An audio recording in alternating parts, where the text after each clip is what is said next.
Hello, everyone. How's everyone doing? I hope you're all doing fine. This is my first streaming video on YouTube, and it's just going to be an explanation of me, explanation of what I'm doing here. It's going to provide you everything you'll ever need to know about being a product manager. And I hope that you enjoy it. I hope that it is useful to you. And if you come on, you have any questions, you be free to ask. I am here to support you.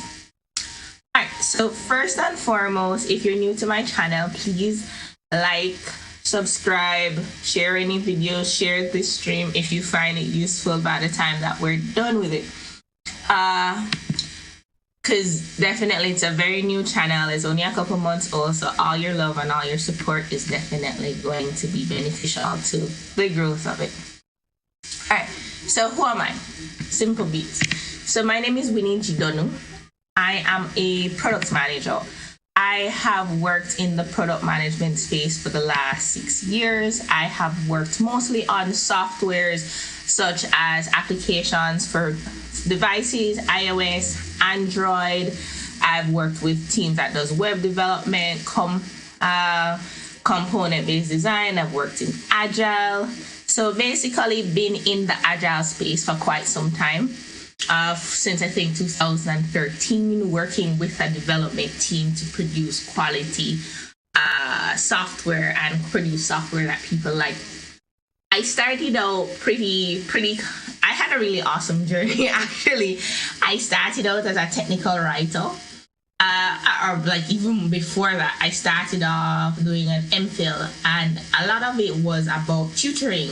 And I tutored software engineering. And that kind of gave me my base of understanding requirements, understanding what is necessary, how to build software, working with students, building software year on year, requirements, design, development. I think that's really where I got my start in understanding the whole field of software engineering and product development. I do have a computer science background. And from that, I've been able to grow as a computer scientist, as a software engineer, as a now as a product manager.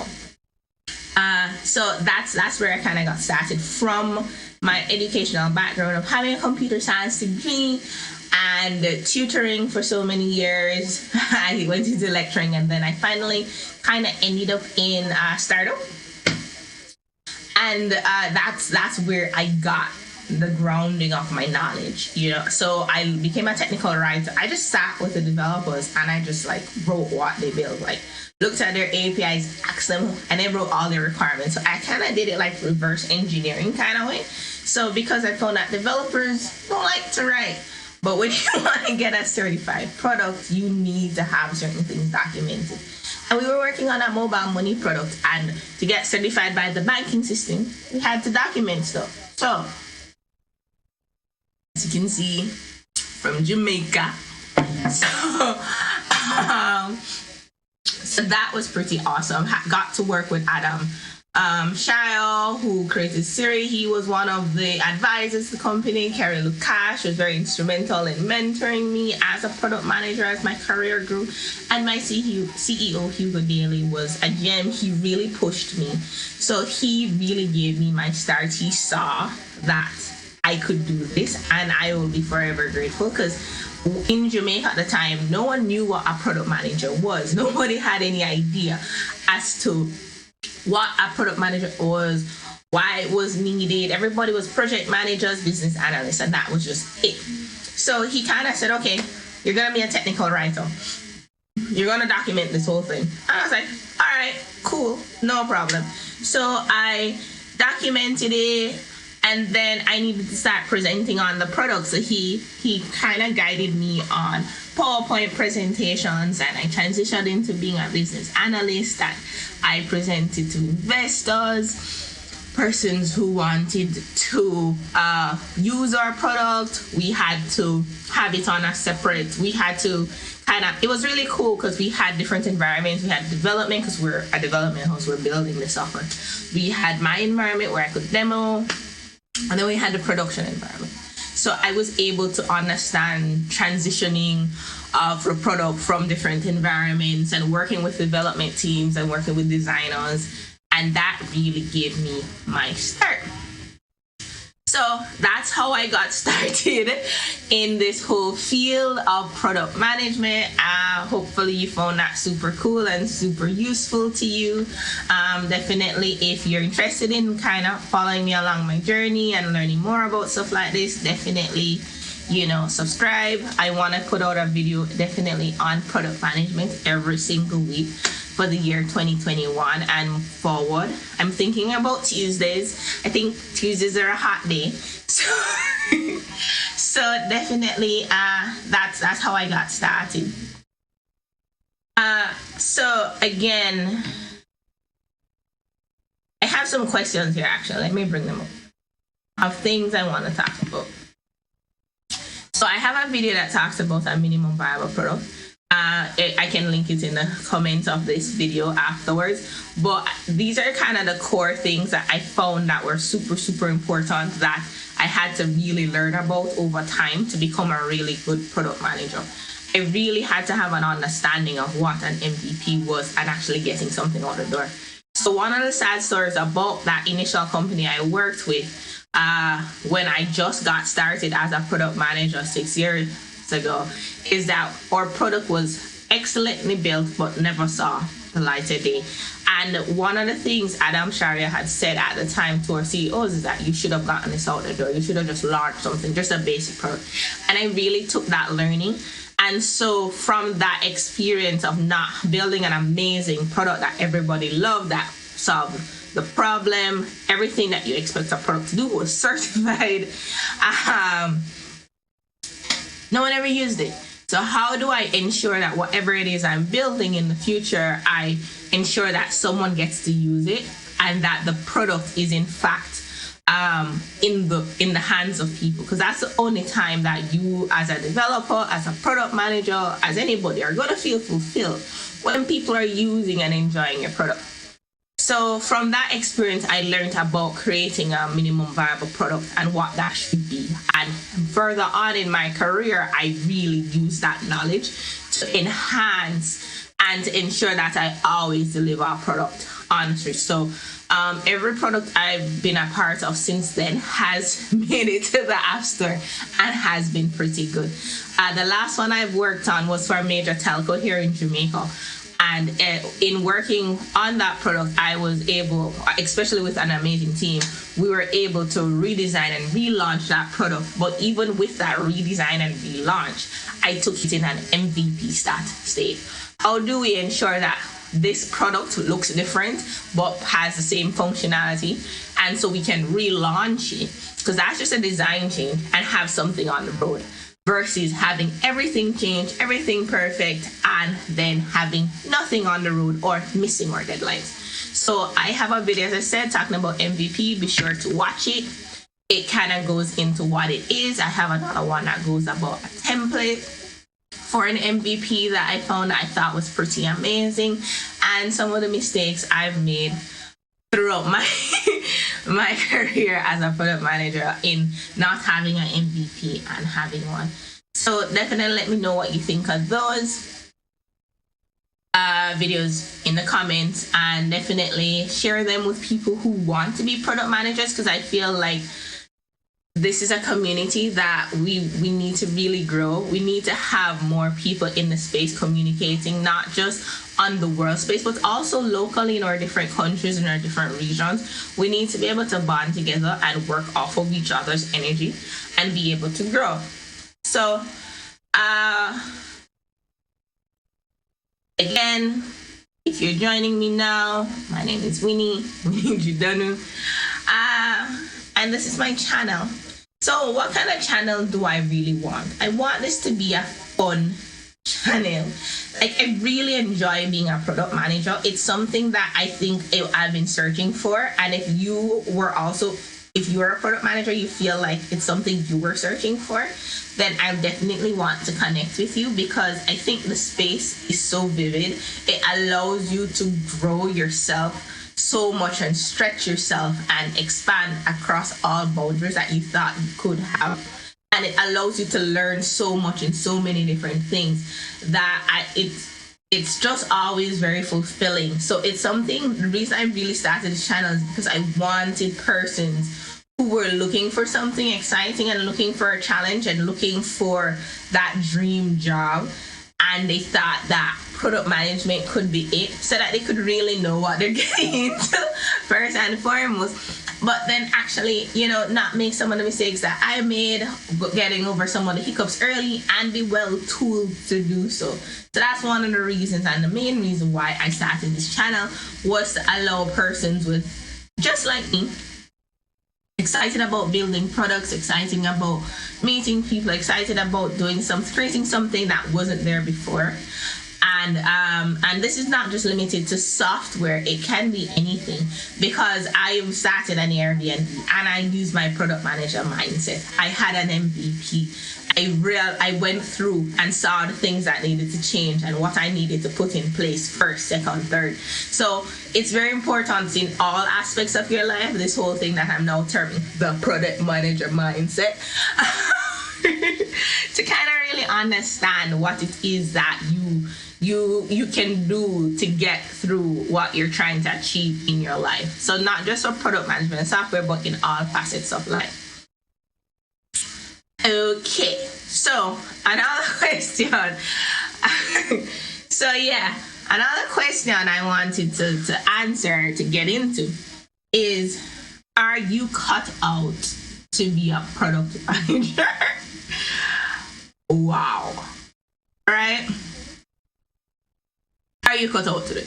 So back in the day, there are like, for computer science, you had to have the aptitude first. You just couldn't go out and do it. And sometimes I think product management is kind of like that, but I'm biased.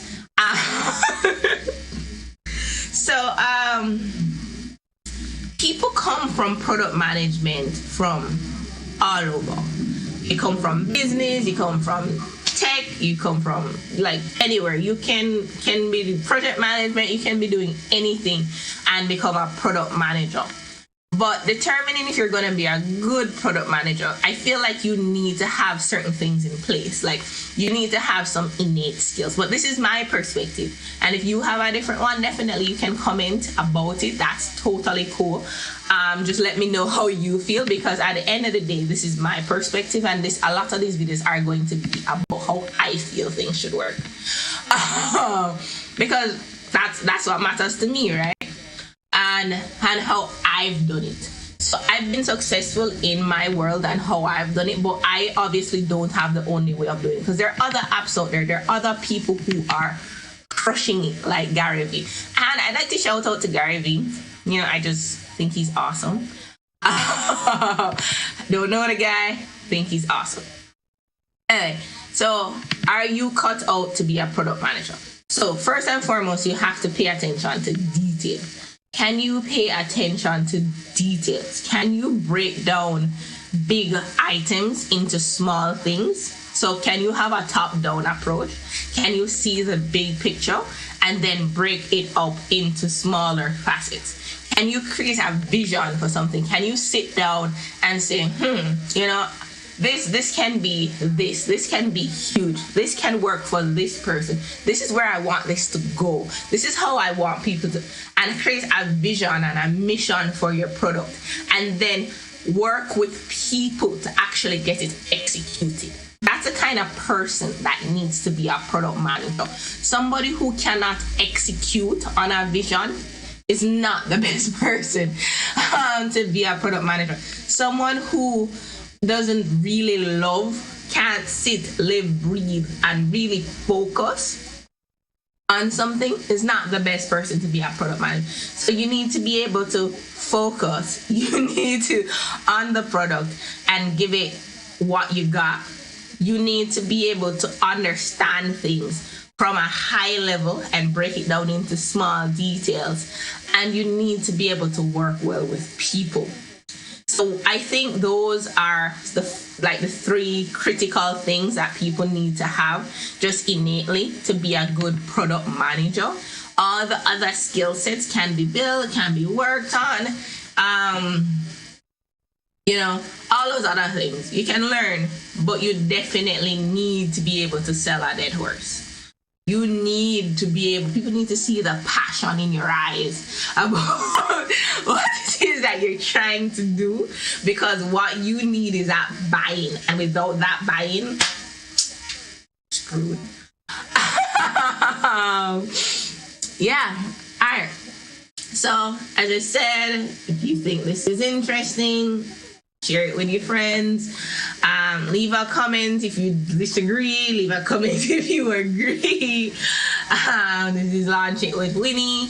I'm going to be here a little bit. So the next thing,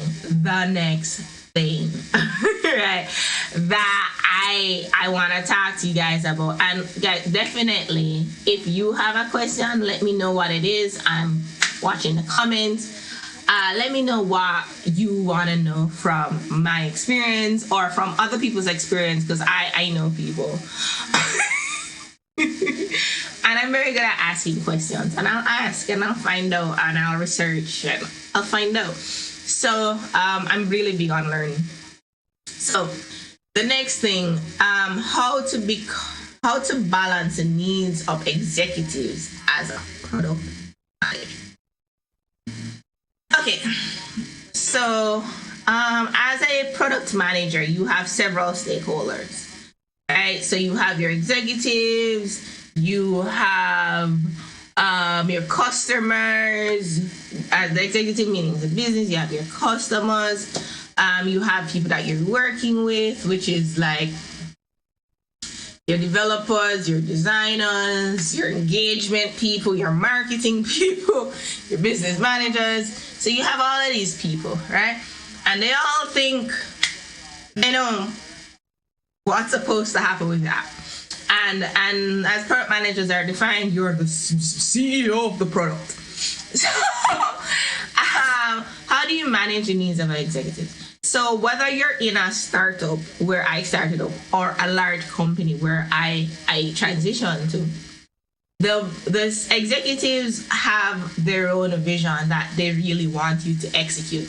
No matter how much it is your product, what you're doing is guiding it to where the business wants it to go in a way that is useful to the customers. So you have to be able to balance that. So you have to understand what your customers want, understand what the executives want, and find a way to kind of bridge the gap and create a good product. And that's not easy. So with executives, they may think, okay, I want to do something, magical for the application for a specific event. And you're going to have to be clear on certain things like timelines. So, not feasibility, first and foremost. Is what you want feasible? Can it be developed? Can it be designed? And you have to kind of work with your team to kind of determine that. Once it is that your development team says, yeah, we can build this, and your design team says, yeah, this would be a good design, then you can start that, you can have a good footing for that conversations with your executive to let them know, yes, this can be done. However, based on our timelines, this is what you can have. You can either have the whole pie, you can have half the pie, you can have a quarter of the pie, and then in a phased approach, in an agile approach, this is how you will achieve what you want. And then this is how what you want will transition into you making money, which is what you want.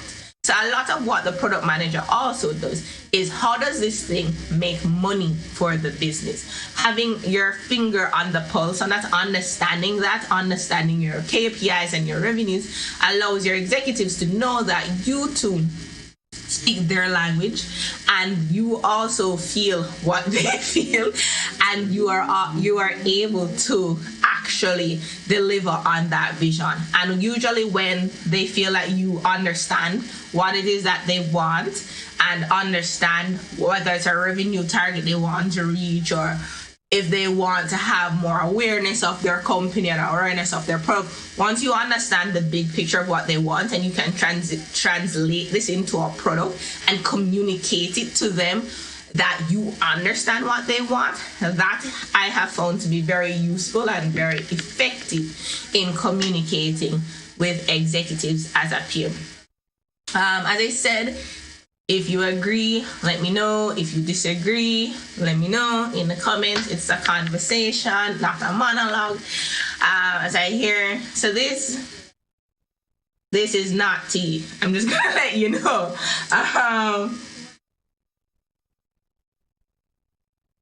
This is Pepsi. So this is a segue. Like I segue about me. I drink a lot of Pepsi because I'm an introvert. But as a product manager, you have to interact with so many people on a day-to-day basis. And that doesn't work well for introverts.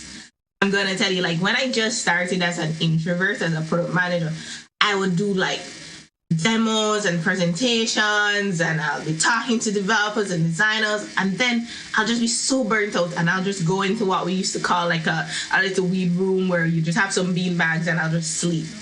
And then I'll go home because I would just lose so much energy.